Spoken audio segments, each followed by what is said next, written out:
Hello students, this is the next video lecture for the class 10th electricity.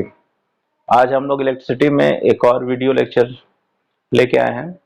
पिछले class में आपको resistivity और specific resistance तक पढ़ाया गया था। आज हम लोग को पढ़ना है combination of resistance. So our topic is combination of resistance. हम रेजिस्टेंस को कैसे कंबाइन करेंगे।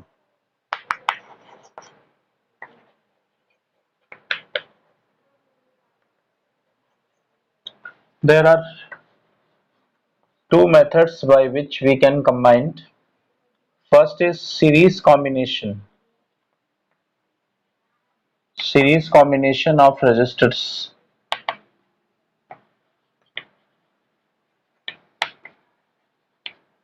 and second is parallel combination.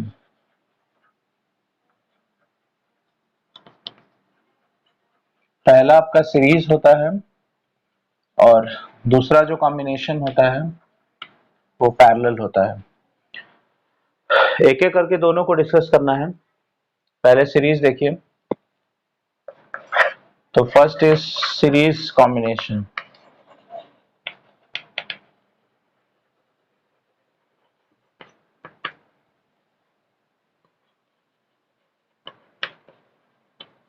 Series combination of resistors. Suppose करिए आपके पास बहुत सारे रजिस्टर्स हैं, जैसे मान लीजिए आपके पास ये R1 है, ये R2 और ये R3। रजिस्टर का मतलब कोई भी बच्चा ये ना समझे कि वायर को रजिस्टर कहते हैं। Anything that consumes electricity is called register. आपके घर में जितने भी अप्लायंसेज हैं सभी रेजिस्टेंस ही होते हैं, चाहे वो फैन हो, बल्ब हो, एसी हो, कूलर हो, कुछ भी, सब रजिस्टर है। सपोज करिए एक बैटरी से ये कनेक्टेड है और ये की लगी हुई है आपकी। जैसे ही आप की को ऑन करेंगे करंट प्लस से माइनस की तरफ जाएगी। Let I be the current. Series की सबसे बड़ी पहचान होती है, कभी भी ऐसा देख करके आप स्ट्रक्चर मत समझ जाएगा कि सीरीज है कि पैरेलल है। इसको तुरंत समझने के लिए आपको करंट चेकआउट करना है। अगर सारे रेजिस्टेंस में करंट सेम होगा तो वो सीरीज होगा। जैसे यहां देखिए, जब यहां से करंट जाएगी ये आई, तो आप देख रहे हैं कि एक ही रास्ता है ये, इसके बाद दूसरा कोई रास्ता है ही नहीं है। करंट डिस्ट्रीब्यूट होने का कोई सवाल ही नहीं है, एक ही रास्ता है। तो करंट मजबूरी में सब में सेम जाएगी, इसलिए ये सीरीज है। और पोटेंशियल अलग अलग होगा, तो इसका V1 मान लीजिए, क्योंकि रेजिस्टेंस अलग अलग है तो पोटेंशियल डिफरेंस भी अलग अलग होगा। लेकिन ये जरूर होगा कि जितना ये टोटल पोटेंशियल होगा वही डिस्ट्रीब्यूट होगा V1, V2 और V3 में। क्लियर? सो इन सीरीज की सबसे बड़ी पहचान होती है करंट सेम होगा। आपको देख के डिसाइड नहीं करना है, आपको चेकआउट करना है कि करंट सेम हो रहा है कि नहीं, और ये आगे तक आपका काम करेगा। कोई भी कॉम्प्लिकेटेड सर्किट होगा, अगर करंट सेम है तो वो सीरीज होगा। तो in series current is same while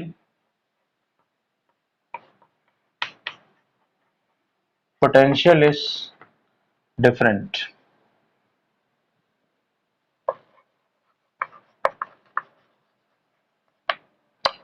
Therefore,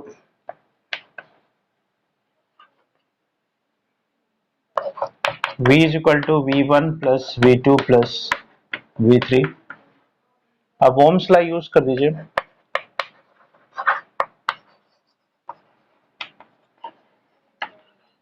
Ohm's law का फॉर्मूला होता है V is equal to IR। तो यहां से आप V1 निकाल लेंगे I इंटू R1, क्योंकि करंट सेम है तो I R1 हो जाएगा, V2 हो जाएगा I R2, और हम V3 भी निकाल लेंगे I R3। क्लियर? और इसको इक्वेशन नंबर 1 में पुट कर देंगे।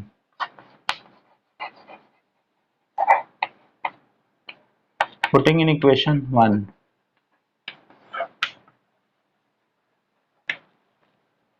क्वेश्चन 1 में रख दीजिए इसको। So I R is equal to I R one plus I R two plus I R three. आप देख पा रहे होंगे हम यहां से आई को कॉमन ले सकते हैं, तो ये R one plus R two plus R three आ जाएगा। आई आई कैंसिल, तो R is equal to R one plus R two plus R three. इस तरह से आपका सीरीज का फॉर्मूला आ जाएगा, R is equal to R one plus R two plus R three. इसका मतलब ये हुआ कि सीरीज में आपको मैक्सिमम रेजिस्टेंस मिलेगा। क्लियर? तो सीरीज की सबसे बड़ी पहचान होती है कि करंट सेम होगा और आपको मैक्सिमम रेजिस्टेंस मिलेगा। यही रीजन होता है कि आप लोग देखते हैं जितने भी झालर होते हैं, ये सब जो सजावट वाले बल्ब होते हैं, ये सब सीरीज में होते हैं, नहीं तो उतने छोटे छोटे बल्ब होते हैं और आप 220 वोल्ट सप्लाई से जोड़ते हैं तो उड़ जाते हैं सब, इतना ज्यादा हाई पोटेंशियल है कि। लेकिन वो 2-2 वोल्ट के बल्ब अगर हम 120 लगा दे, 150 लगा देते हैं, जिससे पोटेंशियल डिस्ट्रीब्यूट हो जाता है, इसीलिए वो आपका चलता है। इसीलिए झालर का जो कनेक्शन होता है, जितना भी सजावट वाली लाइट का, सब सीरीज में होता है। Clear? Now take the screenshot.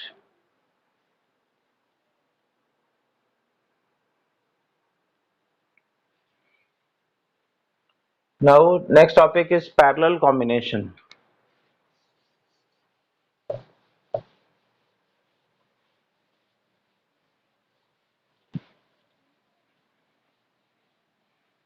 एक चीज और आपको बता दें, अगर आपको कभी भी मैक्सिमम रेजिस्टेंस की जरूरत होगी तो आप सीरीज कनेक्शन करेंगे। Now see the parallel combination.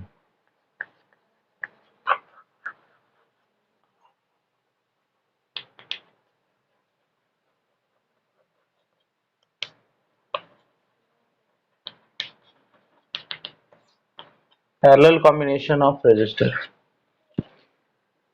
Suppose करिए आपके पास ये 3 रेजिस्टर्स हैं जो इस तरह से कनेक्टेड हैं।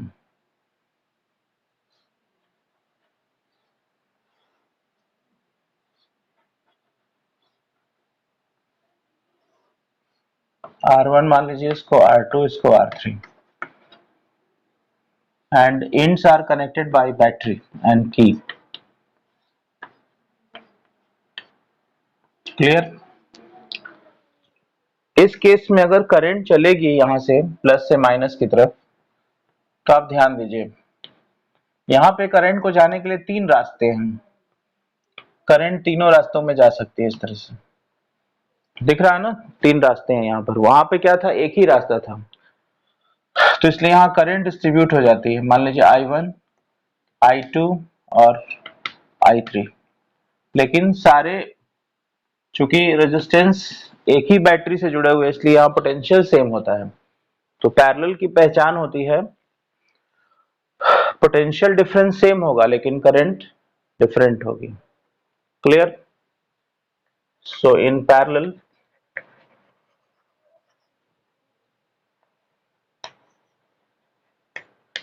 current is different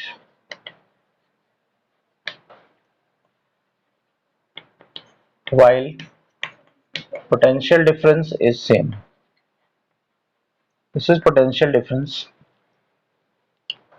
Therefore, by conservation of charge, जितनी करंट जा रही है वो सब इक्वल होगी I के बराबर। तो by conservation of charge I is equal to I1 plus I2 plus I3। यहां पर भी ओम्स लॉ यूज कर लीजिए। सो यूजिंग ओम्स लॉ, यहां तक किसी को कोई दिक्कत? पैरेलल में हमेशा याद रखिएगा कि करंट डिफर हो जाएगी और आपका पोटेंशियल डिफरेंस सेम होगा। ओम्स लॉ यूज करिए। V is equal to IR, so I is equal to V by R. Therefore, यहां से I1 की वैल्यू आ जाएगी V अपॉन R1 I2 की वैल्यू आ जाएगी V अपॉन R2, क्योंकि V सेम है तो I3 की वैल्यू आ जाएगी V upon R3। Putting in 1, put कर दीजिए 1 में,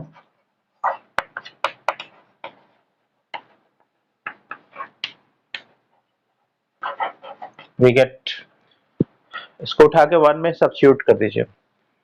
सो V upon R is equal to V upon R1 plus V upon R2 plus V upon R3। V cancel हो जाएगा सब जगह से और आपको मिल जाएगा 1 upon R is equal to 1 upon R1 plus 1 upon R2 plus 1 upon R3। इस तरह से हम देख पा रहे हैं पैरेलल में आपको मिनिमम रेजिस्टेंस मिलेगा, क्योंकि 1 अपॉन R करेंगे आप तो आपको मिनिमम रेजिस्टेंस मिलेगा। इसलिए पैरेलल में कभी भी कनेक्शन करना हो तो तब करेंगे जब हमको मिनिमम रेजिस्टेंस की जरूरत होगी, और मैक्सिमम रेजिस्टेंस की जरूरत होगी तो हम सीरीज कॉम्बिनेशन यूज करेंगे। Clear? Just take the screenshot.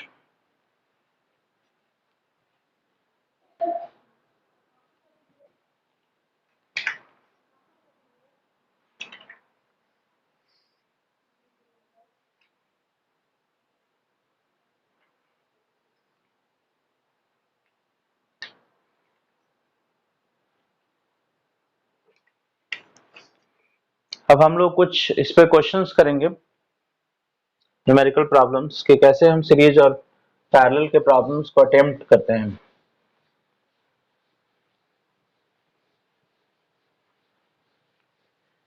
So circuit के क्वेश्चंस देखिए, और आप भी घर पे अपने से अटेम्प्ट करेंगे, क्योंकि सेल्फ स्टडी बहुत जरूरी होता है। ये सपोज करिए क्वेश्चन दिया गया है इस तरह से, पूछा है यहाँ पे calculate the equivalent resistance between A and B। ये थोड़ा सा कॉम्प्लिकेटेड क्वेश्चन हम बता रहे हैं, आसान क्वेश्चन तो आप खुद ही कर लेंगे। ये क्वेश्चन इस तरह से दिया गया है,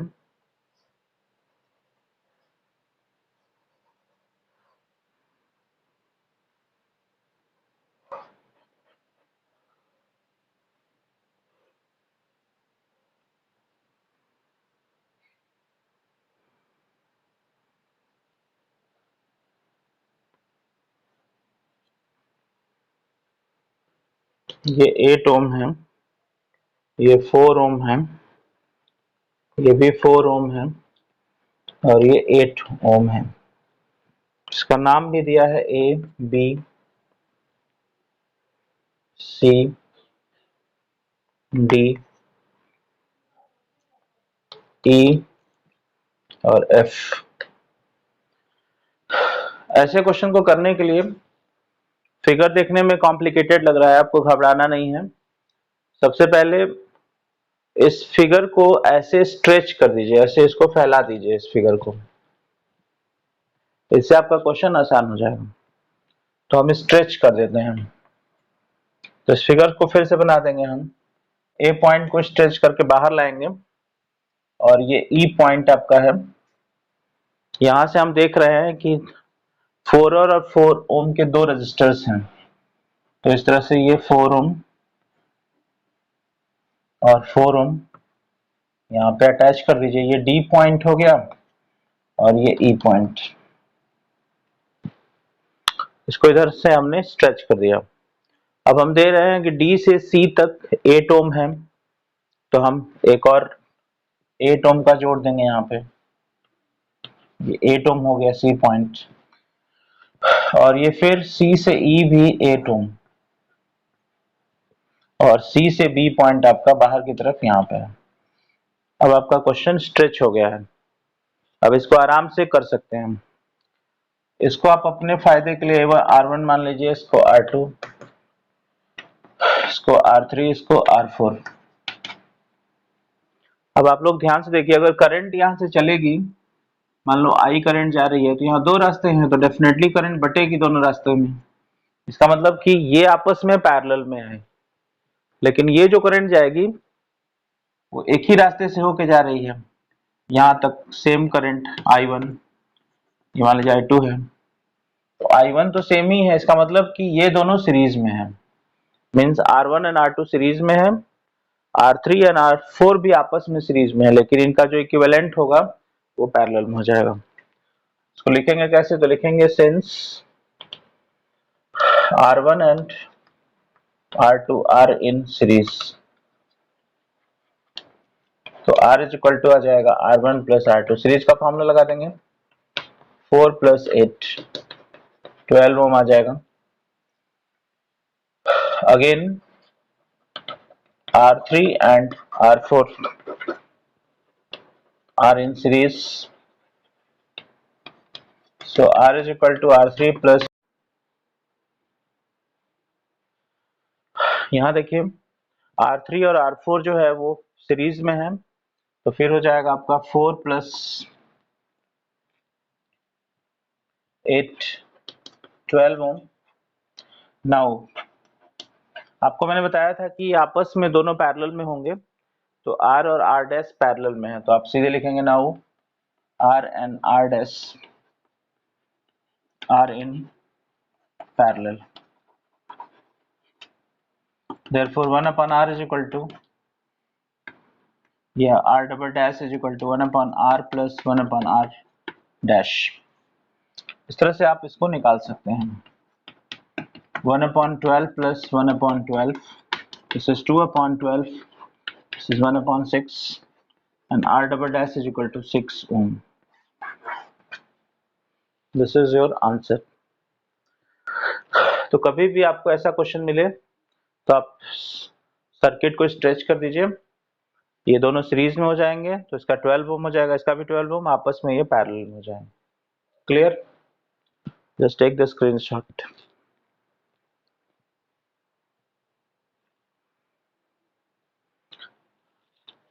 now see one more question, एक और क्वेश्चन देखते हैं।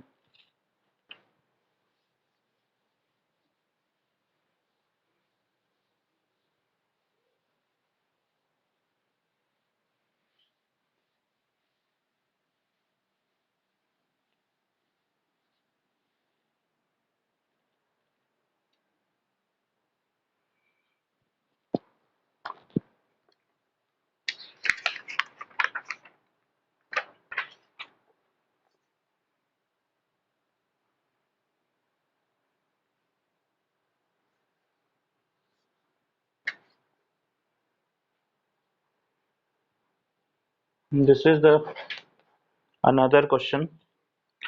Circuit is given like this, circuit हम बना दे रहे हैं।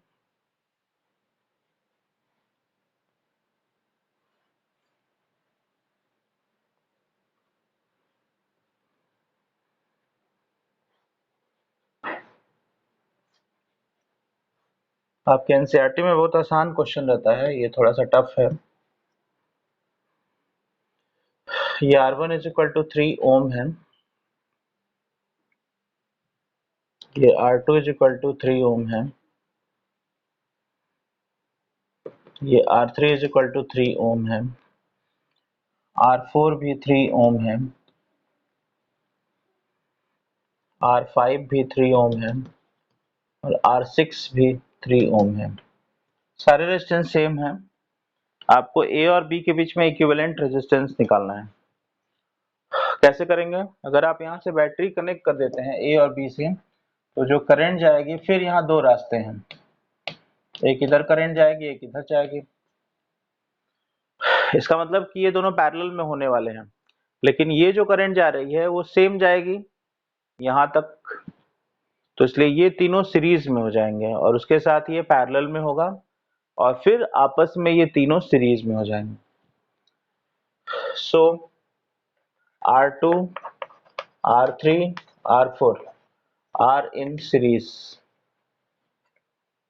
यहाँ से R आ जाएगा आपका R2 plus R3 plus R4,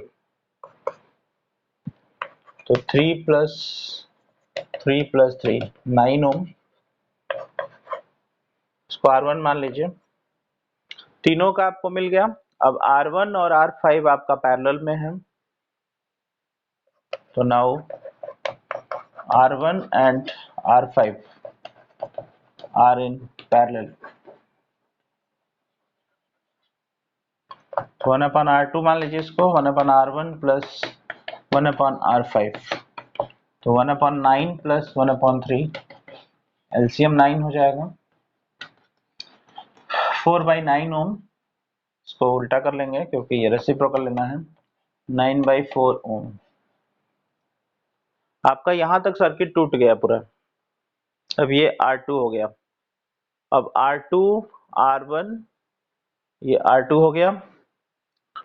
इसको R2 नहीं मान सकते, R1 में नहीं मान सकते हैं, ऑलरेडी नाम दिए गए हैं, तो इसको R डैश मान लीजिए।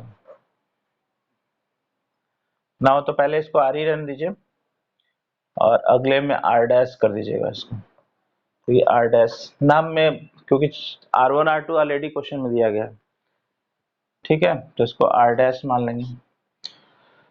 अब जो है R डैश R1 और R6 सीरीज में है, तो now R dash R1 and R6 are in series. Series में फॉर्मूला लगा देंगे, तो R double dash is equal to, सबको ऐड कर देना है, तो 9/4 plus 3 plus 3, take the LCM 4, 9 plus 12 plus 12,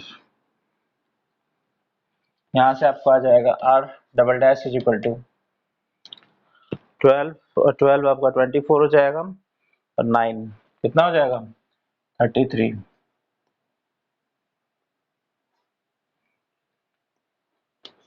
this is your answer. Just take the screenshot.